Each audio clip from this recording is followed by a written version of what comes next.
पीछे का जो मंदिर है, जब मैं जडेश्वर के लिए निकला तो ये मुझे मोढेश्वरी माँ करके एक मंदिर में, और कहते ना सौराष्ट्र की जो भूमि है, और पूरे इंडिया में भी आप जहाँ 7 किलोमीटर नहीं मतलब गुजरेगी और आपको एक मंदिर मिलेगा।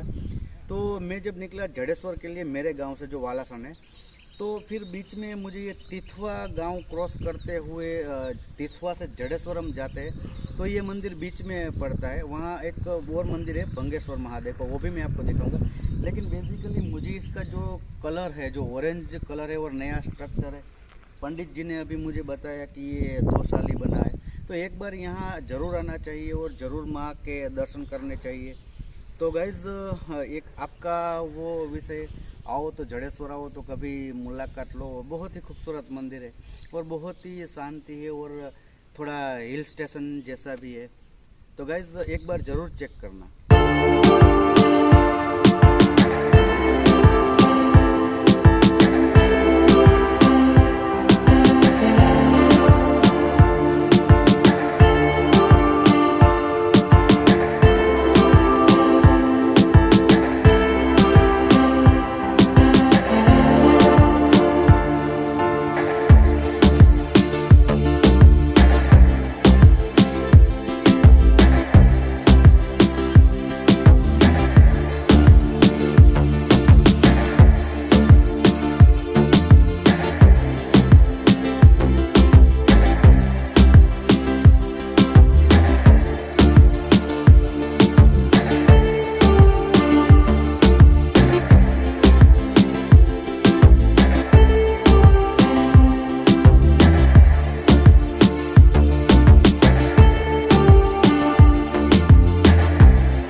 गाइज अभी हम जो ऊपर की जगह पे पहुँचे, वो उमिया माँ का मंदिर है। जो भी यहाँ मतलब सौराष्ट्र में आए हो और प्रकृति के साथ आपको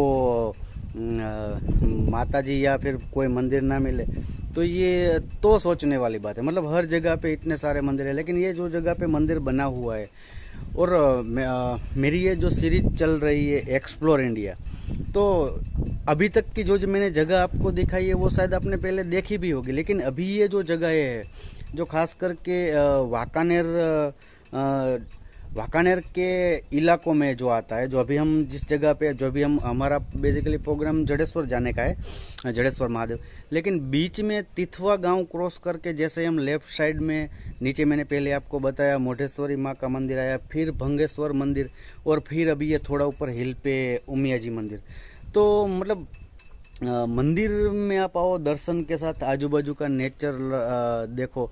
और शायद मैंने आपको दिखाया कि आजू बाजू जहाँ पे जो इलेक्ट्रिसिटी का काम हुआ है, मतलब इतनी सारी क्या बोलते हैं वो विंड व्हील्स लगाए रखी है हमारे मोदी साहब ने। तो यहाँ का ये सीन है और आपको ज़रूर आना चाहिए। और फिर तो मैं क्या कह सकता हूँ, फिर आपकी मर्जी है, लेकिन निकलो घर से बाहर, देखो नेचर क्या है, मंदिर क्या है। तो वो मैं आप पे छोड़ता हूँ, आपको आना है या नहीं आना है, लेकिन आना चाहिए।